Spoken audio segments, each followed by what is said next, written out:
Bonjour à tous. Donc le service emploi carrière alternance de l'IAE Lyon a le plaisir de vous accueillir pour ces témoignages d'anciens. Au nom de Jérôme Rive, le directeur de l'IAE Lyon, je vous remercie de votre présence et du temps que vous allez nous consacrer. Ce que je vous propose, c'est que nous allons attaquer cet événement par une présentation très succincte de qui vous êtes, et puis ensuite, chacun d'entre vous, vous reviendrez sur votre parcours, votre cursus, et puis vous poserez les questions que vous avez envie de poser dans la salle. Voilà. Aurélien ? Bonjour à tous, donc je suis Aurélien Soustre, diplômé du Master 2 Gestion de patrimoine en 2008. Voilà, donc ça fait 5 ans. Bonjour à tous, Loïc Gauthier, donc je suis diplômé tout récemment en 2013 du Master Comptabilité Contrôle Audit et j'ai attaqué mon premier travail très récemment. Voilà. Bonjour à tous, Simon Néouze, je suis diplômé du DESS Diagnostic d'entreprise, donc c'était un petit peu avant les masters, voilà. Donc spécialité finance et stratégie. Bonjour, Anthony Ray, moi je suis responsable ressources humaines au LCL pour la direction de réseau Rhône-Alpes et Auvergne. Et je suis diplômé de 98 de l'IAE. Et à l'époque, c'était des maîtrises de sciences de gestion qui étaient donc un bac plus 4 à l'époque. Et j'ai poursuivi avec une formation complémentaire en école de commerce. Bonjour, moi je m'appelle Pierre-Olivier Couillum-Jean, je suis fraîchement diplômé puisque j'étais sur la promotion 2012-2013 d'une licence professionnelle banque assurance et aujourd'hui je suis à la caisse d'épargne de Francheville. Merci beaucoup. Alors Aurélien, on va vous laisser la parole. Est-ce que vous pouvez nous expliquer donc votre cursus d'abord, formation, et puis ensuite votre parcours depuis 2008, le poste que vous occupez aujourd'hui, enfin voilà. D'accord, bon. Soyez indulgents puisque ce que je vais vous raconter fait appel à des souvenirs qui peuvent être lointains. Je voudrais avant tout vous parler d'orientation. Alors je vais commencer mon parcours au niveau lycée. Classe de seconde, puisque je suis un cas d'école, où pendant longtemps, en fait, je n'ai pas su concrètement quel métier j'avais envie d'exercer. Donc en classe de seconde, je vais être peut-être un peu caricatural. Les garçons veulent faire tous ingénieurs. Les filles, c'est plutôt professeur des écoles ou infirmière. Et là, il est demandé en fin de seconde de choisir sa filière entre S, ES et L. Alors je vais être très honnête avec vous, les matières scientifiques, je n'appréciais pas plus que ça. Je ne sais d'ailleurs pas si c'est moi qui n'appréciais pas les matières scientifiques ou si c'est l'inverse. Bref, quelques difficultés en maths, en physique, chimie et toutes les matières comme ça un peu dures.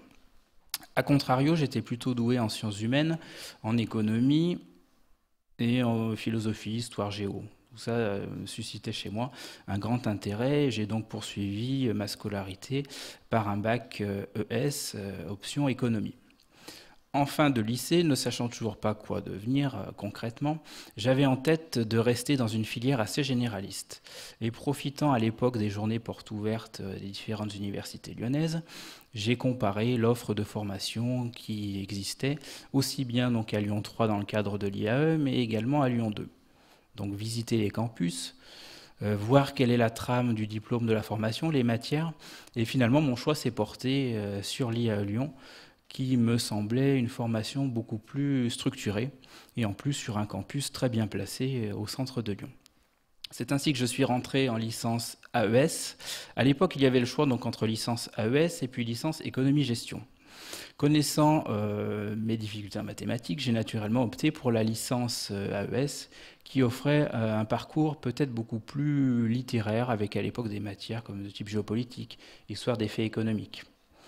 Et donc, première année, tout s'est très bien passé. Deuxième année également, et en deuxième année, je ne savais toujours pas quoi devenir. Alors, quel a été l'élément déclencheur qui a fait que je me suis orienté vers les métiers de la banque ? C'est à l'époque les cours de macroéconomie qui était assurée par un enseignant qui était responsable de la filière banque, le club, qui avait toujours des petites formules ou qui savait très très bien vendre la formation. Je pense à Bernard Bois, il arrivait notamment toujours en début d'après-midi en nous disant « Oh là là, j'ai déjeuné à midi avec un ancien du club, il avait une grosse voiture, oh là là, les métiers de la banque, vous voyez, c'est quelque chose, vous allez gagner énormément d'argent. » Il savait très très bien nous vendre les formations de master à l'IAE. Bon, ça m'a donné une petite idée et puis j'ai voulu confirmer quand même. Donc dans le cadre d'un emploi d'été, j'ai postulé, j'ai été pris comme remplaçant au guichet pendant 3 mois, à l'époque à la Banque Populaire. Et c'est vrai que ces métiers de la banque, qui sont des métiers relationnels, de contact, m'ont tout de suite plu. Même par un métier comme ça de base, le guichet, j'ai souhaité effectivement poursuivre sur ce type de filière qui répondait en plus pour moi à un réel projet professionnel, puisque je ne poursuivais pas des études pour faire des études, mais j'avais un réel but derrière d'avoir un métier et d'intégrer rapidement une filière professionnelle à la suite du diplôme. Donc licence 3 ensuite, très bien passé, et j'ai donc postulé au Master 1 Banque et Bourse dans le cadre du Centre lyonnais universitaire de Banque et Bourse. J'ai eu le plaisir d'être pris, et donc là également c'est une filière qui m'a apporté beaucoup à la fois en savoir, en savoir-faire et en savoir-être.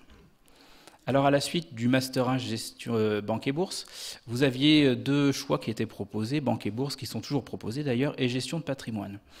Nous avions en Master 1 un stage obligatoire d'une durée de 3 mois que j'ai pu réaliser au sein d'une structure, un centre d'affaires entreprise.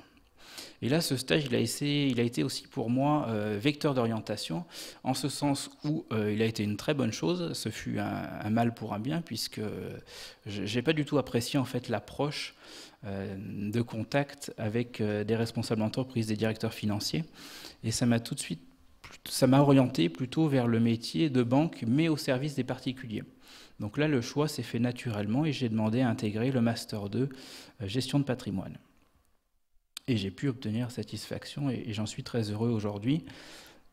Master 2 gestion de patrimoine, vous avez une grande partie au premier semestre de cours et connaissances théoriques.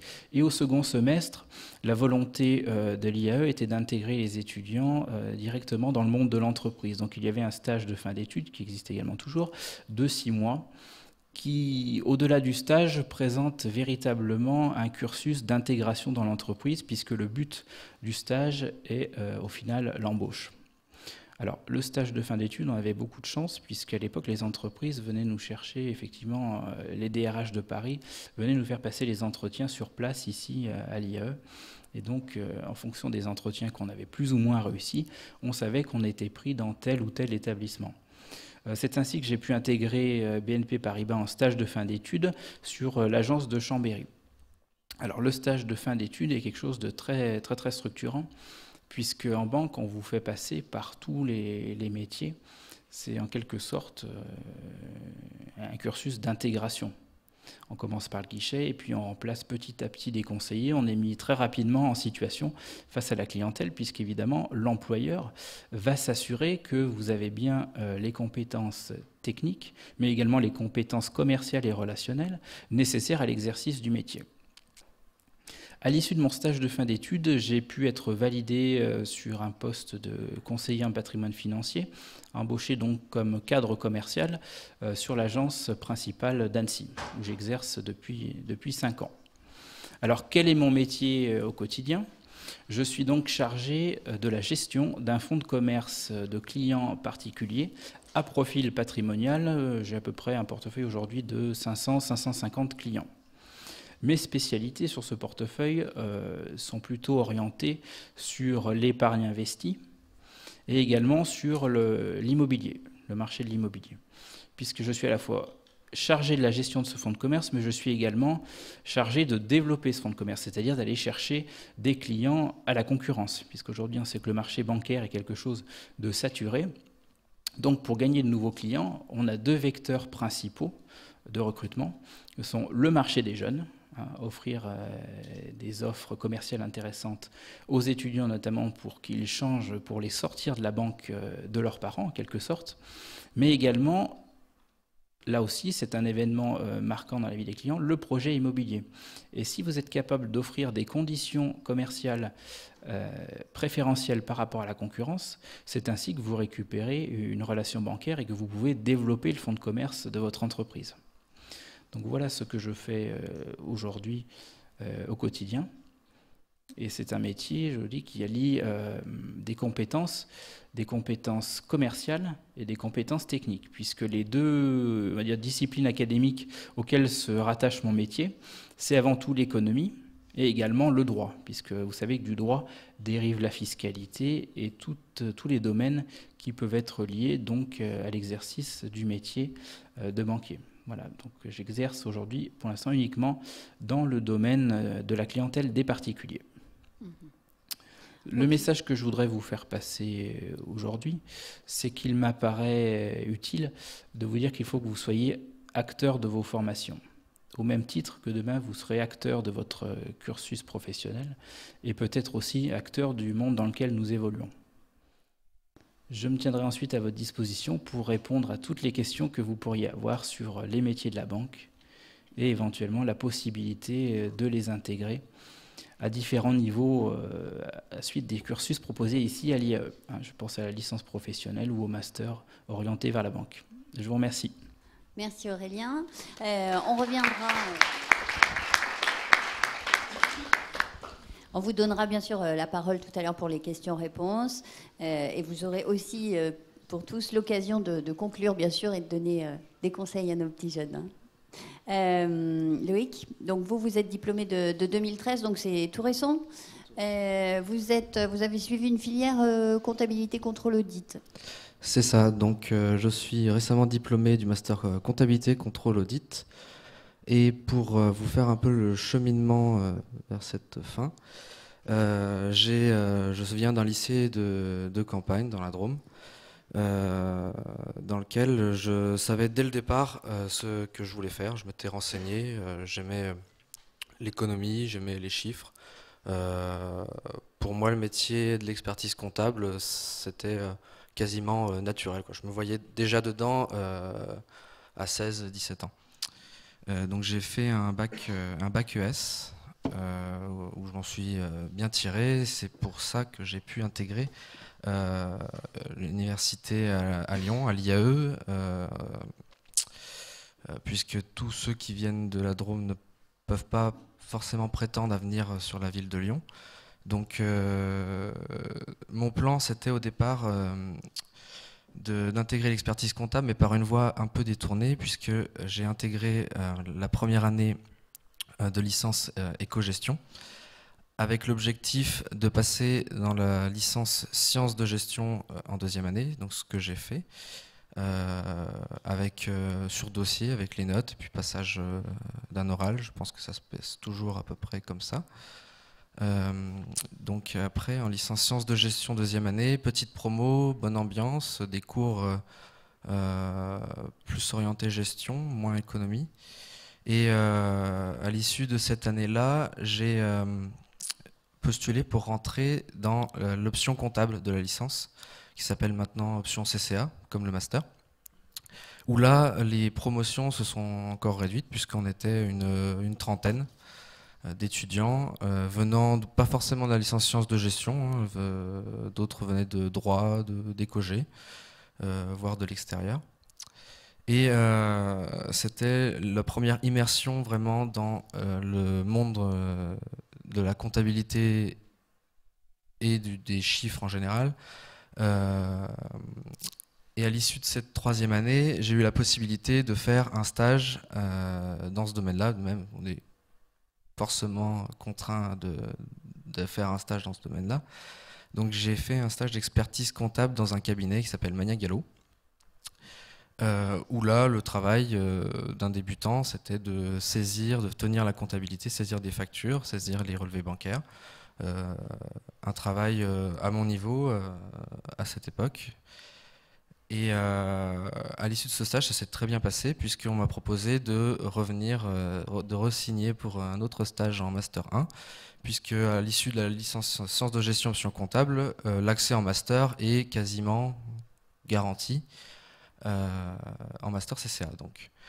Et en master CCA, là, il y a un recrutement extérieur. Donc, les étudiants de l'IAE qui ont l'habitude de se connaître doivent s'ouvrir à d'autres horizons, d'autres gens qui viennent de DCG, d'autres universités ou de filières de droit. Et 2 ans en master CCA avec un BDE qui était très actif, avec une ambiance vraiment centrée sur les comptables entre eux, mais avec vraiment un esprit festif, un esprit étudiant. Et j'ai donc fait mes 2 stages de master dans ce même cabinet, chez Magnin Gallo. Mais cette fois en audit, puisque la personne qui gère ce cabinet a voulu que je découvre d'autres aspects du métier, puisqu'en fait, quand vous visez l'expertise comptable, vous avez aussi la possibilité de prétendre à exercer le métier de commissaire aux comptes. Donc je vous expliquerai après la différence entre les deux. Et j'ai terminé donc mon master CCA, j'ai terminé mon stage, mais pas d'opportunité à l'issue de ce stage, donc il m'a fallu trouver un emploi sur le marché des jeunes diplômés. Il ne m'a pas fallu très longtemps, puisqu'en master CCA, il y a un taux d'insertion professionnelle qui doit être proche de 100% au bout de 3-4 mois. Donc j'ai intégré Premier Monde en octobre dernier en tant qu'assistant comptable et audit, puisqu'en fait mon parcours c'est un peu les deux, à la fois de l'expertise mais aussi de l'audit, et ma volonté c'était de pouvoir garder un peu les deux aspects, puisque généralement on demande aux juniors, aux jeunes diplômés de master CCA de se spécialiser. Plus le cabinet est gros, plus la spécialisation est inévitable entre le métier d'expert comptable et le métier de commissaire aux comptes, donc l'audit. Donc aujourd'hui, j'exerce mon métier d'expert.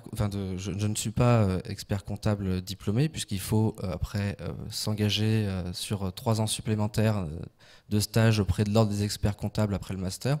Donc avec production d'un mémoire, de nouvelles épreuves écrites, très techniques, très exigeantes. Pour l'instant, je suis un peu dans l'étape intermédiaire, donc je travaille et je vais bientôt m'inscrire à l'ordre des experts comptables pour pouvoir faire ce stage. Aujourd'hui, je fais essentiellement un poste d'assistant comptable. Donc mon rôle, c'est de tenir la comptabilité d'un portefeuille de clients. Des clients que j'ai très souvent en contact, c'est-à-dire qu'ils viennent, je tiens leur comptabilité, je fais leur déclaration fiscale et je réponds à toutes leurs questions diverses et variées, tant sur l'organisation que sur le point de vue technique ou fiscal. Je suis supervisé par un chef de mission qui est beaucoup plus expérimenté que moi. Et oui, il y a cet aspect vraiment relationnel qui transcende presque l'aspect technique, puisqu'en fait, tout est automatisé aujourd'hui dans l'expertise comptable. Mon travail est différent de celui qui a pu l'exercer il y a quelques années, quelques dizaines d'années. On ne saisit plus les factures dans un cahier, dans un ordinateur. Aujourd'hui, il y a beaucoup d'automatisation. Donc, ce que les cabinets demandent aux jeunes, c'est beaucoup de relationnel, puisque l'essentiel du travail va être là. Donc ça, c'est pour l'aspect expertise comptable. Et ensuite, j'ai un nombre d'heures à faire sur l'audit. Donc là, on n'est pas chargé de la tenue, on va être chargé du contrôle des comptes. Donc on va aller vérifier que la comptabilité est juste. Voilà un peu pour cet aspect. Après, je pourrais répondre à vos questions sur les métiers de l'expertise comptable et de l'audit. Simplement, j'avais aussi un message à faire passer, aussi sur l'aspect que vous êtes acteur de votre insertion professionnelle. Vous avez entré dans un cursus universitaire. Les notes vous permettent de passer à l'échelon au-dessus, de prétendre au meilleur master, de prétendre au master que vous souhaitez. Mais après, ce qui va compter pour vous, pour trouver un stage, pour trouver un emploi, ça va être vos qualités humaines.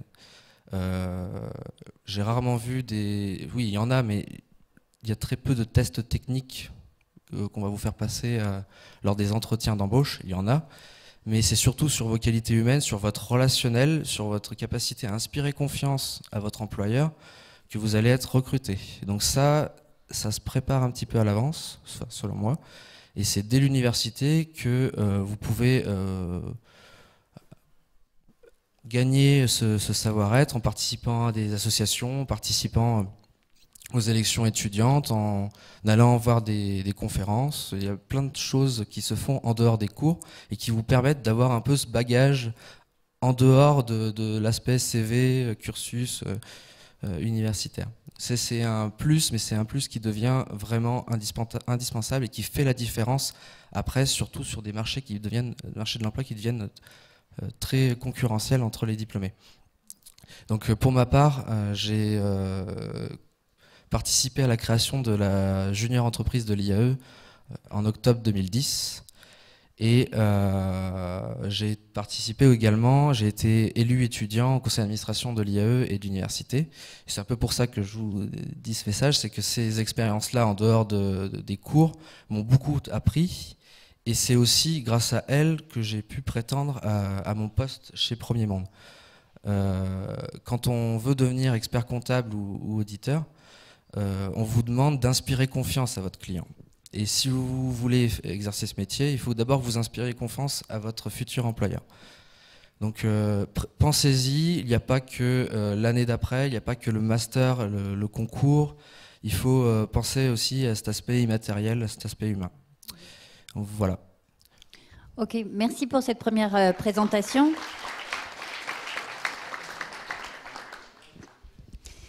Alors, Simon, donc vous êtes diplômé de 2004 d'un DESS à ce moment-là, donc diagnostic d'entreprise avec des grands champs de compétences, et vous m'arrêtez si je me trompe, en stratégie, en création d'entreprise et en finance. Essentiellement finance et stratégie. Ouais. Alors moi, j'ai fait un diplôme qui forme au métier du conseil. Un des rares diplômes à l'époque qui commençait à former des consultants, ce qu'on retrouve assez dans les grandes écoles de commerce. Un métier donc qui est assez transverse, essentiellement fait appel à votre capacité d'analyse et de compréhension des problèmes d'une entreprise de manière transverse. Et c'est ce qui m'a poussé, plus la qualité des enseignants et des enseignements. Et je suis un peu le vilain petit canard, moi, des témoignages. C'est que j'ai pas du tout fini dans un métier qui était celui auquel j'étais destiné, puisqu'évidemment la plupart de mes collègues confrères de promotion sont partis dans les cabinets que vous connaissez bien, Ernst & Young, Omnium et autres. Et puis moi j'ai commencé par déjà, le premier témoignage, c'est à quel point les stages sont importants. J'ai fait un premier stage en maîtrise, donc au sein d'une association d'initiative locale pour faire un bilan sur l'aide à la création d'entreprises auprès des gens qui reçoivent des prêts d'honneur, c'est-à-dire qui n'ont pas forcément le capital pour commencer à lancer leur société et qui se voient refuser des prêts bancaires. Ce stage-là s'est extrêmement bien passé après 3 mois et j'ai présenté le bilan de mon étude en assemblée générale devant un parterre de professionnels et de gens qui faisaient partie de toute la faune économique de Grenoble. Et de ce stage-là, qui s'est extrêmement bien passé, j'ai eu une mission en fait d'1 an où je suis intervenu comme consultant pour la Caisse des dépôts et consignations et la métropole de Grenoble, donc un poste qui était financé, que j'ai fait en parallèle de mon diplôme sur une étude de la constitution d'un fonds de capital risque à destination des TPE, bref, et PME. Voilà.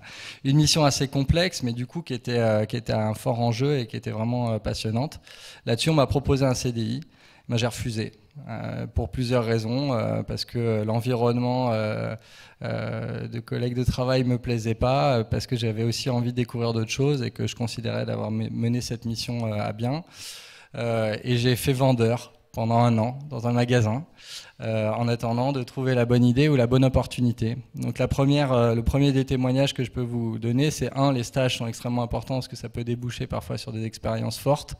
Moi, j'ai vraiment eu la chance de prendre beaucoup d'expérience puisque ce stage-là m'a permis de travailler avec un tour de table de banquiers, des consultants et des cabinets de conseil que j'ai demandé d'intervenir à mes côtés. Donc c'était extrêmement passionnant. Donc mettez beaucoup d'investissement dans les stages parce que parfois débouchent des choses qu'on ne... Et la deuxième chose, c'est prenez votre temps et puis essayez d'aller vers les choses qui vous portent et qui vous font envie. Et je sais que parfois on est très pressé dans les parcours à essayer de trouver un poste très intéressant, mais parfois prendre le temps et d'aller vers la bonne opportunité, ça peut être aussi quelque chose qui fonctionne. Qu'est-ce que j'ai fait après ça? J'ai monté mon cabinet. Je cherchais une idée pour créer une entreprise et puis finalement en fait on m'a demandé pour faire du conseil, donc j'ai commencé à faire des premières missions. Ma première mission était un petit peu compliquée, c'était redresser un ensemble de 5 magasins qui étaient en train de perdre beaucoup d'argent, mais je me suis quand même lancé, j'ai fait ma première proposition, j'ai mis 3 chiffres sur un PowerPoint et puis je suis arrivé à décrocher ce premier contrat. Et pendant 5 ans j'ai fait du conseil en stratégie pour les PME et les TPE. Donc à mon compte, où j'ai eu la chance de travailler avec du coup plein de secteurs d'activité différents, de mettre à profit ce qu'on m'avait appris. Alors certes, j'avais pas l'expérience des grands cabinets, mais finalement j'avais une formation qui était assez solide. Donc c'est un des autres enseignements que j'aimerais vous transmettre, c'est que finalement à l'IAE, il n'y a pas de complexe à avoir par rapport aux grandes écoles. Si vous prenez à plein ce qu'on vous donne ici et que vous utilisez les connaissances qu'on vous transmet, vous pouvez largement jouer des coudes avec les autres. Le tout étant de le comprendre et d'essayer pendant vos études de vous passionner pour ce que vous faites. Et une fois que j'ai terminé ces 5 ans de conseil, alors j'ai eu la chance aussi de pouvoir amener des entreprises à l'international pendant ces missions-là. Donc j'ai développé un réseau pour une marque de vêtements sur 20 pays différents. Donc du coup j'ai fait aussi un petit peu de commerce international. Donc c'était assez enrichissant. Et puis je suis tombé dans le web en 2008. J'ai un de mes amis qui est rentré chez Google. Et quand j'ai compris le potentiel en fait que ça représentait pour développer des clients, développer leur business model, leur chiffre d'affaires et utiliser le web, j'ai monté une agence qui s'appelle Better and Stronger et qui fait du web marketing. Donc finalement, je viens de la finance et de la stratégie, et puis je me retrouve à faire du marketing et du web marketing. Donc ça peut paraître un parcours un petit peu particulier, mais j'espère que justement ce parcours-là il peut être mis à profit. C'est pour ça que je suis très content de témoigner devant vous, pour vous dire qu'il y a d'autres voies, qu'on n'est pas forcément obligé de suivre une voie bien écrite.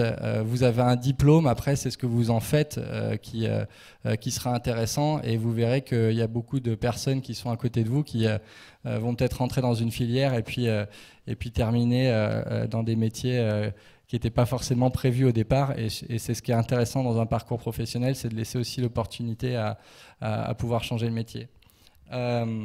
Dernière chose, sur le web marketing, finalement c'est un métier qui est extrêmement passionnant parce qu'on fait de l'analyse du business model de nos clients, et en fait on fait de l'achat publicitaire sur des systèmes d'enchères. Donc finalement on se retrouve assez proche de la finance et surtout vraiment à proximité de la stratégie des entreprises qu'on accompagne. Donc voilà, c'est aussi une potentialité de métier qui peut vous être ouverte, même si vous êtes dans une filière de gestion ou de finance. Et voilà, ce que je voulais dire, c'est que moi je suis très content d'avoir le parcours que j'ai eu ici à l'IAE. Il y a vraiment plein de ressources qui sont mises à disposition, et il y a plein d'enseignants qui sont de qualité. Le tout, c'est justement d'essayer d'en tirer le maximum et de s'intéresser à tous les cours que vous avez comme si vous deviez, vous, les mettre en œuvre directement en sortant. Et je pense que c'est ça qui peut faire votre force par la suite. Je reste ouvert, bien évidemment, aux questions qui pourraient intervenir. Super, merci Simon. Alors, Anthony, donc vous êtes responsable ressources humaines au LCL. Alors, me direz-vous, responsable ressources humaines sur les métiers du chiffre, est-ce que vous pouvez nous expliquer votre parcours?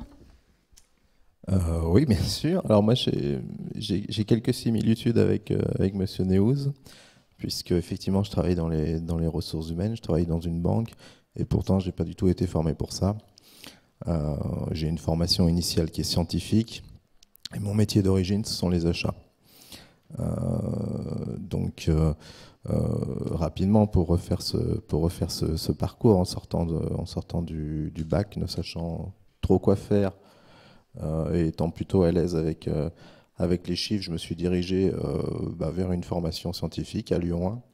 À l'époque, donc c'était une formation. Enfin, les diplômes universitaires n'étaient pas sur la même architecture que maintenant, et donc j'ai obtenu un DUG en sciences physiques, mais sans plus de conviction que cela, hein. Clairement, à l'époque. D'autres choses m'intéressaient que ça. Et je passais pas, pour être honnête, énormément de temps à l'université, mais bon, j'ai quand même eu ce premier diplôme.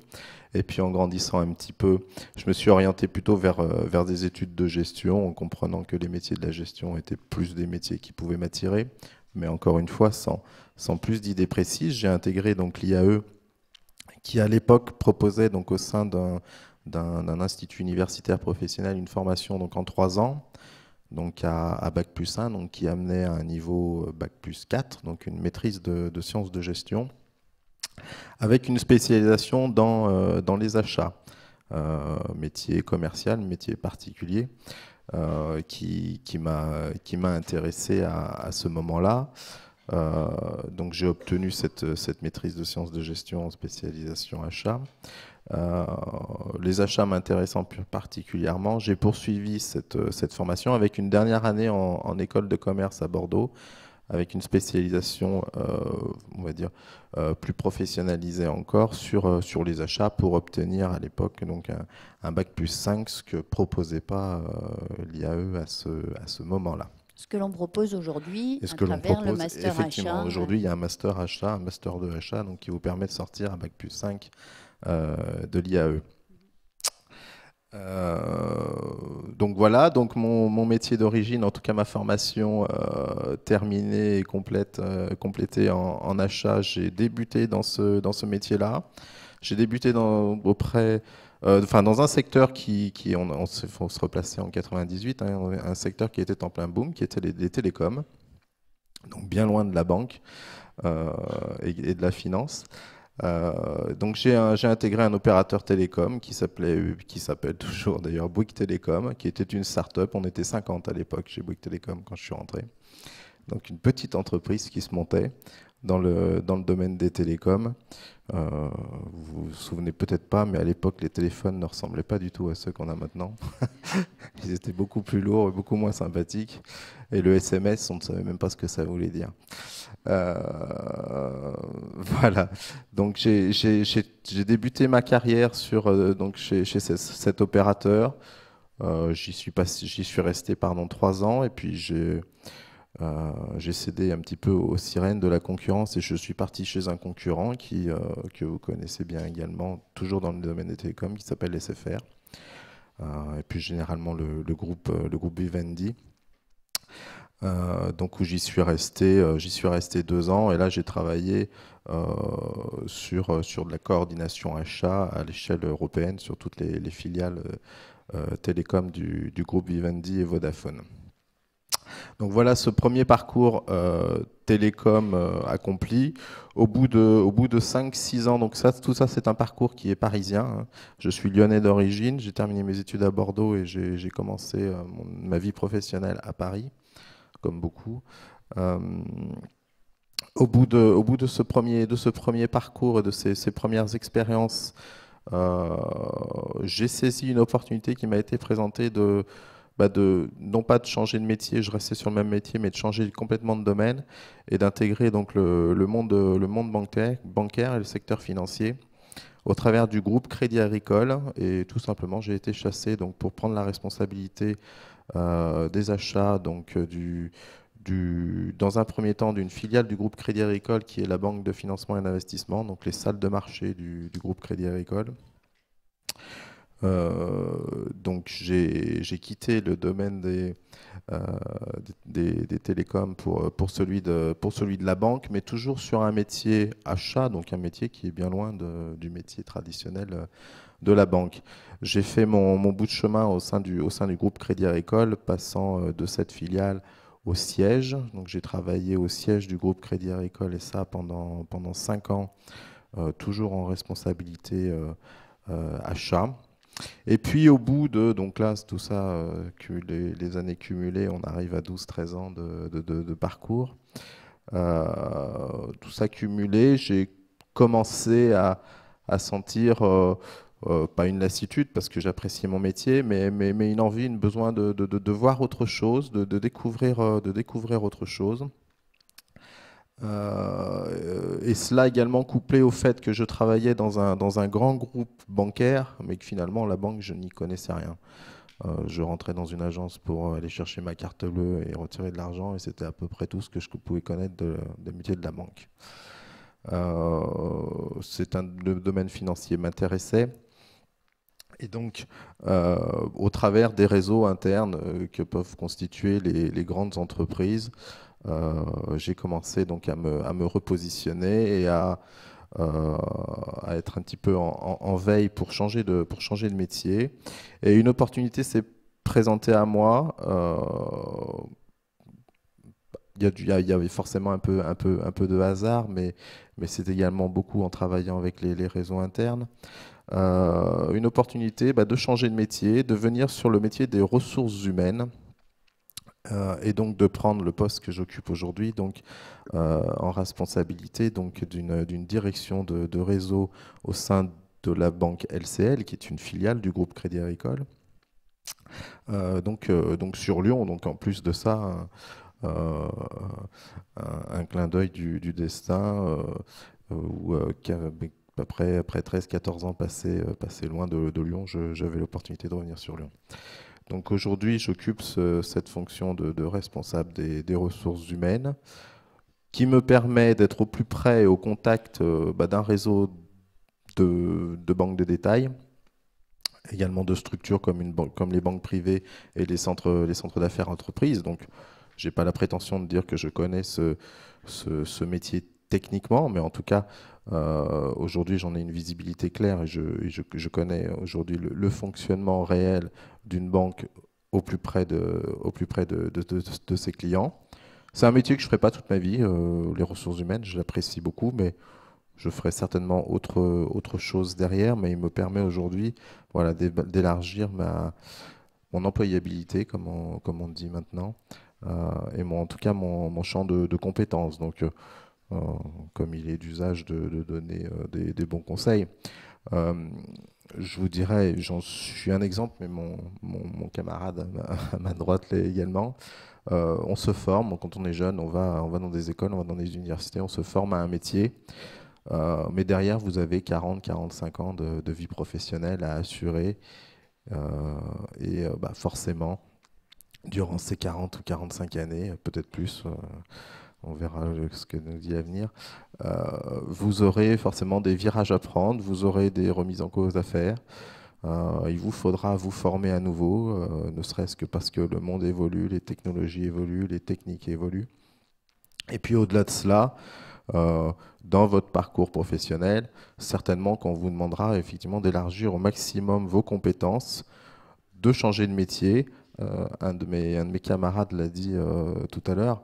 Il y a les compétences techniques qui sont effectivement votre bagage et votre base au départ, mais très vite ces compétences techniques elles vont s'effacer au profit de vos compétences en tant qu'individu, de votre savoir-être. On s'appuie sur son savoir-faire au départ et puis très vite on s'aperçoit que c'est le savoir-être qui va vous permettre de vous emmener au plus loin possible de vos ambitions. Donc voilà, ayez ça en tête. C'est jamais bien évident quand on commence, mais voilà, on peut avoir plusieurs formations, plusieurs métiers, on va avoir plusieurs entreprises, on va avoir plusieurs lieux géographiques également. Le monde est grand aujourd'hui et et vous aurez certainement à voyager. Et il faut être prêt et armé pour cela. Voilà ce que j'avais à dire. Parfait.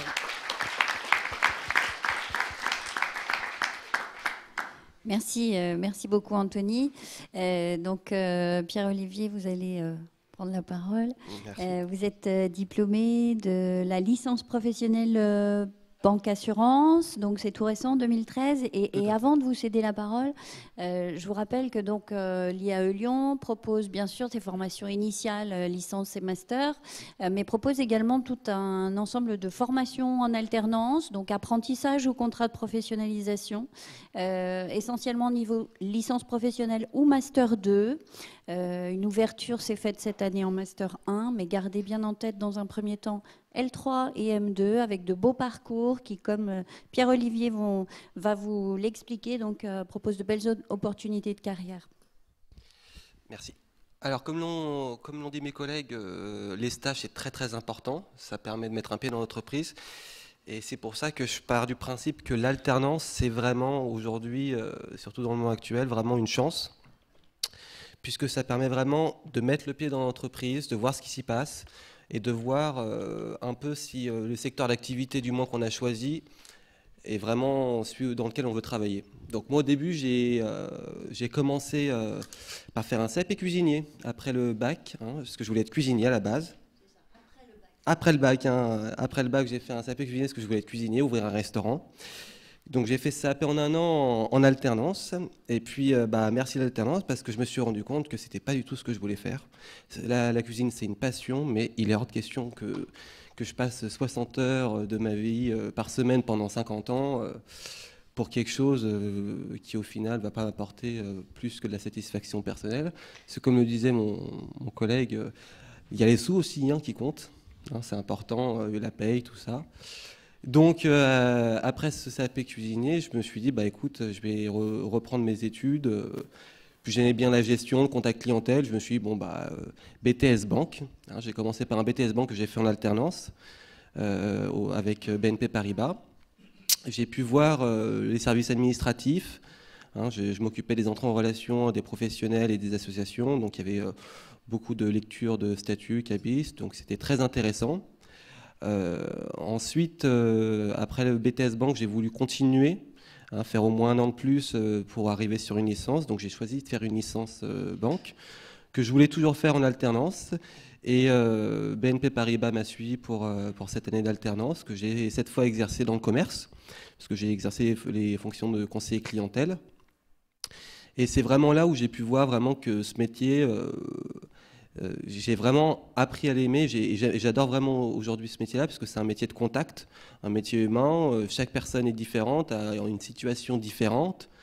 Et aujourd'hui, je trouve que c'est vraiment un métier qui est intéressant, où on ne s'ennuie pas. Vous n'avez pas 2 jours les mêmes clients. Bon, les problèmes, c'est toujours un peu les mêmes, bien entendu.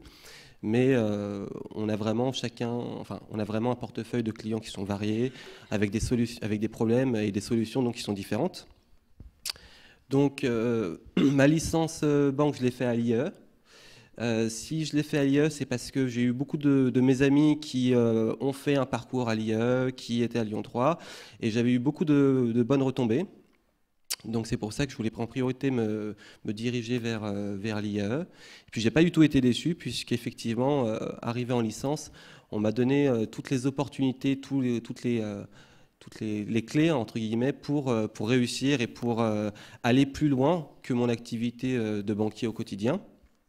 Ça passe par les activités extra-universitaires comme les associations, comme également travailler au sein des projets tutorés, puisqu'on a des projets tutorés en licence professionnelle banque assurance, où on va travailler autre chose que notre domaine de prédilection, donc pour le mien qui était la banque. Et ça permet d'avoir une ouverture d'esprit, de regarder d'autres choses, comment fonctionne le monde.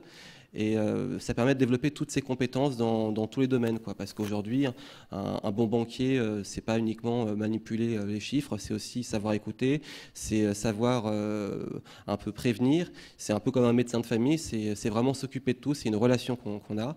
Et ça, franchement, je pense que c'est quelque chose que j'ai vraiment appris au cours de ma licence, que je n'avais pas vraiment appris au BTS, puisque le BTS était vraiment axé technique. Là, c'était plus axé patrimonial, vraiment englober tout ce qui est la gestion de la personne, et vraiment la personne au sens large du terme. Et donc, voilà. Après, aujourd'hui, moi, je travaille maintenant à la Caisse d'épargne de Francheville, en tant que conseiller clientèle. Mes missions, c'est de développer et de pérenniser un portefeuille tout en tenant compte de l'environnement économique, juridique et fiscal de chaque client, parce qu'il s'agit de ne pas faire n'importe quoi, bien entendu. Hein, comme je le disais, chaque client est différent. Une personne célibataire sans enfant, on va pas la gérer de la même manière qu'une personne qui est mariée avec 2 enfants et un crédit immobilier sur le dos, quoi.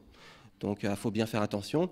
Pour ça, je réponds aux problématiques de chaque client par 4 volets qui sont la banque au quotidien, hein, vos moyens de paiement, les autorisations de découvert, quelque chose qui doit être adapté en fonction de la situation du client, le financement des projets par le biais de crédit, l'épargne bancaire et financière, hein, préparation de la retraite ou préparation pour des projets à venir. Et bien entendu aussi, c'est bien beau de construire des projets, mais il faut aussi assurer ces projets-là. Donc, toute la partie assurance et puis prévoyance que je mets en place avec mes clients. Et toute cette activité-là aujourd'hui, franchement, je l'adore. Parce que vraiment, c'est un métier de contact et c'est un métier où le client vient nous voir dans notre bureau. C'est nous qui avons les compétences, c'est pas spécialement lui. On lui apporte un conseil et quand le client repart du bureau et qu'il est content, qu'il est satisfait et qu'il est en train de se dire heureusement que je suis venu ici parce que j'avais pas pensé à ci, j'avais pas pensé à ça. Quand il y a un client qui sort de son bureau en nous disant merci de me l'avoir dit, je vais aller voir mon notaire, là on a fait son boulot, on est content. Voilà. Aujourd'hui, c'est surtout ça mon travail, c'est de mettre en garde mes clients sur ce qui va venir et puis vraiment de répondre à leurs problématiques le plus rapidement possible tout en individualisant mon conseil. Voilà un petit peu. Parfait, merci.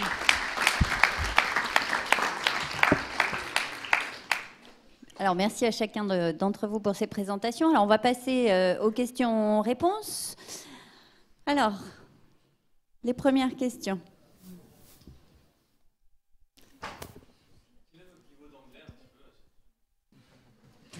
Est-ce que ça vous est indispensable au quotidien dans votre... Je peux répondre. Je pense que j'ai un anglais courant et je pense que c'est essentiel. Pas important, je pense que c'est essentiel. Moi, j'ai eu la chance je me suis un peu, justement, on parlait des stages, je me suis un petit peu bougé les fesses parce que les stages n'étaient pas obligatoires en DUG. Je suis parti en DUG pour faire un stage à Hong Kong. Donc, j'ai travaillé dans la montre, je fais du contrôle qualité, je suis allé voir les usines.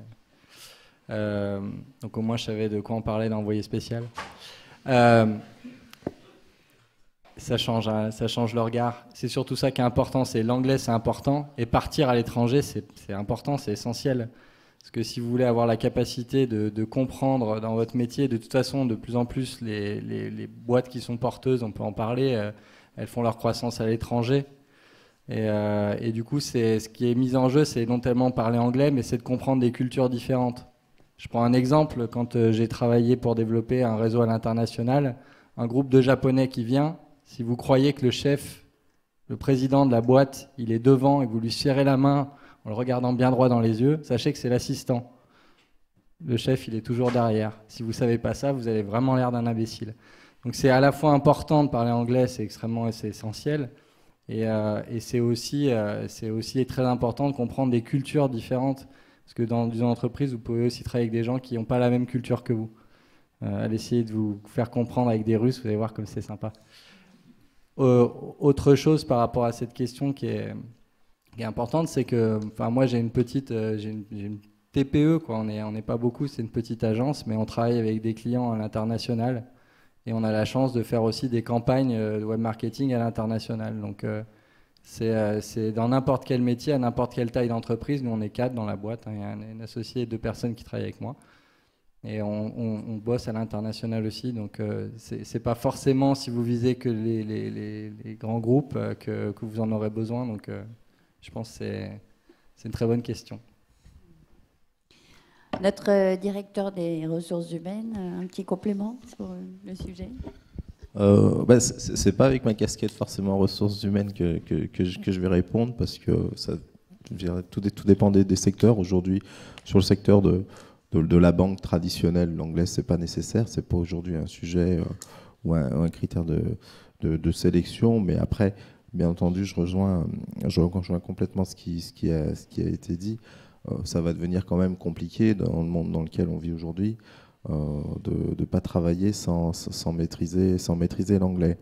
Alors, il ne faut pas non plus forcément s'en faire un point de pression ou un point de stress au niveau de vos études. L'anglais, ça s'apprend à quasiment tous les âges, et plus qu'apprendre l'anglais, effectivement, c'est avoir cette expérience, cette culture internationale qui va compter.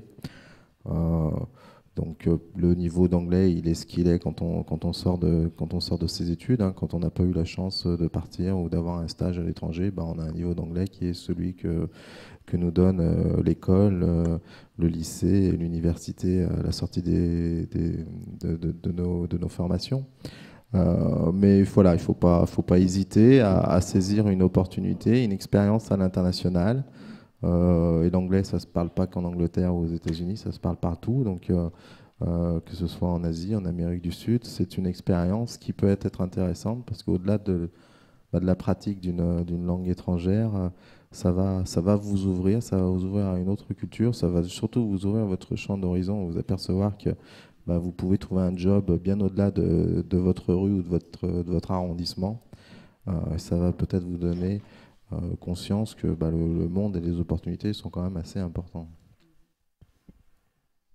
Ok, merci. Une autre question, et au milieu et au fond. Alors attendez, on va vous faire passer le micro.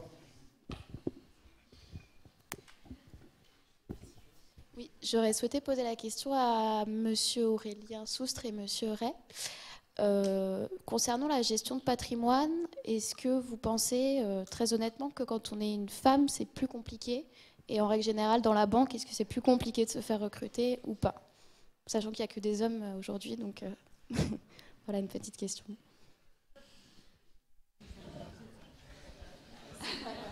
Alors, merci pour votre question, elle est intéressante. Plus compliqué, très honnêtement, je ne vois pas.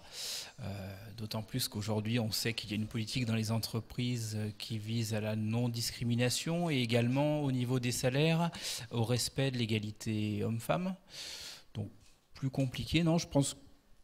Je ne vois pas en quoi, évidemment, ça pourrait être plus compliqué. Je pense qu'il faut retourner le problème à l'envers et voir en quoi ça pourrait être un avantage en termes de contact clientèle. On voit aujourd'hui, je fais volontairement de l'humour, mais on voit aujourd'hui au contraire que ce sont plutôt les embauches de femmes qui sont privilégiées peut-être pour rééquilibrer la balance. Aujourd'hui, ce n'est pas surprenant de trouver effectivement des femmes responsables de centres, banques privées, directeurs de secteur, je devrais dire directrices, ou même directrices de groupe. Il faut savoir que chez BNP Paribas notamment, la directrice des réseaux France est une femme, qui fut autrefois responsable banque privée. Donc, non, au contraire, je pense que aujourd'hui, hommes et femmes sont à égalité de traitement au sein des grandes entreprises. Je ne sais pas ce qu'en pense mon collègue Anthony. À votre avis, qu'est-ce que je vais pouvoir vous répondre? Aujourd'hui, en termes d'embauche, non, il y a forcément aucune discrimination, et les CV sont regardés sans forcément jeter un œil sur le sexe du ou de la candidate. Maintenant, en termes de parcours de carrière, encore une fois, je vais avoir un discours clair. La discrimination ou les écarts ou les différences qu'il peut y avoir au sein d'une entreprise ne viennent pas forcément de la politique et de la volonté de l'entreprise. Donc après, c'est à chacun de se positionner par rapport à son parcours de vie et de vie en général, hein, pas uniquement professionnel, de ses aspirations, de ses ambitions. Les organisations s'adapteront toujours en face. Mais voilà, chaque individu choisit sa voie et met l'ambition là où il souhaite la mettre en fonction de ses contraintes de vie ou de ses aspirations. Donc si écart il y a, parce que vous avez raison de le dire, il y a un écart. Alors c'est pas forcément nous 5 qui sommes forcément représentatifs, mais faut se le dire aussi, dans les entreprises, dans les grandes organisations, ben forcément à un certain niveau, aujourd'hui on constate qu'il y a plus d'hommes que de femmes à certains niveaux de responsabilité. Les organisations aujourd'hui en sont conscientes, sont sensibles à ce sujet, mais je peux vous dire que moi, en tant que responsable ressources humaines, j'ai parfois du mal, effectivement, à aller chercher, à aller promouvoir des femmes. C'est une vraie volonté de le faire, et au-delà d'une volonté, aujourd'hui, on a même quelques obligations. Mais voilà, il faut qu'on aille chercher les profils adéquats aux postes à responsabilité, et il peut s'avérer que dans certains domaines, effectivement, il y a plus de candidats hommes que de candidats femmes. Donc je crois que le sujet, c'est à chacun de se le poser. Le sujet, c'est pas un sujet de revendication, c'est véritablement être conscient de ce que l'on veut dans la vie en général et de l'ambition que l'on se donne. Mais après, il y a de la place pour tout le monde, il y a de la place pour toutes les ambitions, et à partir du moment où il y a les compétences et il y a l'envie, il n'y a pas de sujet.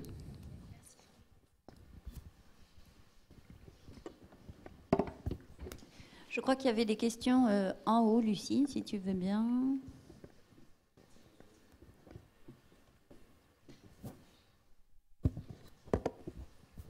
Bonjour à vous. Alors moi j'avais une question plus particulièrement pour Monsieur Neouz. Je voulais savoir en quoi consistaient les métiers que vos anciens camarades ont fait, les métiers de consultant pour les juniors.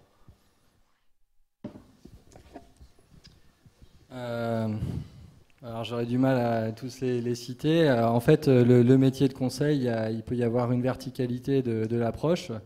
Donc certains de mes collègues sont partis dans du conseil en supply chain, par exemple, chez Ernst & Young. D'autres maintenant sont partis en comptabilité et en audit comptable. Certains sont rentrés en tant que junior chez Ernst ou d'autres pour commencer à travailler en tant que junior. Alors j'aurais du mal à vous dire exactement en quoi consiste le travail de junior. Après, c'est vrai que ce qu'il faut savoir, c'est que dans le conseil, vous pouvez avoir quand même des branches d'intervention. Ça peut être la supply chain, achat, logistique. Ça peut être l'audit comptable. Certains sont rentrés aussi comme en comptabilité analytique, tout ce qui est contrôle de gestion. Donc, qui font aussi du contrôle de gestion pour certains au sein de sociétés et pour d'autres dans des cabinets. Donc il y a aussi différents types de métiers. Le conseil, c'est assez protéiforme. Donc voilà. Après, sur le métier en lui-même, c'est souvent aider à constituer les propositions commerciales. Donc c'est-à-dire commencer à construire les propositions pour les clients, et après aider à l'audit interne. Donc dans le métier en fait de consultant, il y a deux parties. Il y a ce qu'on appelle l'audit et le diagnostic. L'audit étant la conformité à une norme, donc toute la partie justement que les comptables connaissent bien, où on va pouvoir essayer de regarder si tout est conforme aux process qui sont établis. Et puis après, il y a le diagnostic qui est là plus une responsabilisation de poser justement la problématique et justement d'essayer de commencer à donner des solutions pour arriver à la traiter. Voilà. Donc je pense qu'au début, on passe plutôt par l'audit, et après, quand on grandit dans le métier de conseil, on est plus sur la partie diagnostic, accompagnement, et dans les métiers de senior, vous êtes dans un contact direct avec le client et moins dans le travail de back-office, de recherche d'informations et de traitement de l'info. C'est clair ou pas? Super. Bonjour. Excusez-moi, j'avais une autre question pour vous, Monsieur Neouz. En fait, c'était juste pour ça, c'était possible d'avoir plus d'informations au moment où vous avez développé en fait votre agence, comment vous y êtes pris, et rien qu'en termes de connaissances aussi, si vous avez dû peut-être reprendre des études ou vous avez appris sur le tas. Alors, plusieurs choses. Alors, il y a deux choses. C'est que l'agence est une transition de ma constitution, enfin, en tout cas, de me mettre à mon compte en tant que consultant. Et donc, la constitution de mon réseau de clients, c'est essentiellement fait par du bouche à oreille et rencontrer des gens. Et je tiens à le dire, les gens qui sont assis à côté de vous, les gens qui sont assis à côté de vous à l'université ou dans d'autres activités, c'est ça le réseau. C'est pas souvent on dit oui, alors les stages, oui, les réseaux. Le réseau, c'est qu'est-ce que font les parents de vos copains. Donc avant tout, quand j'ai commencé à faire du conseil, et en fait je voulais monter une société, mais j'ai fait du conseil parce qu'on m'a demandé de faire une mission. Je l'ai fait parce que j'ai parlé de mon métier. J'ai dit voilà, j'ai fait tel stage, c'était intéressant. C'est savoir parler de ce que vous faites et de ce que vous avez fait.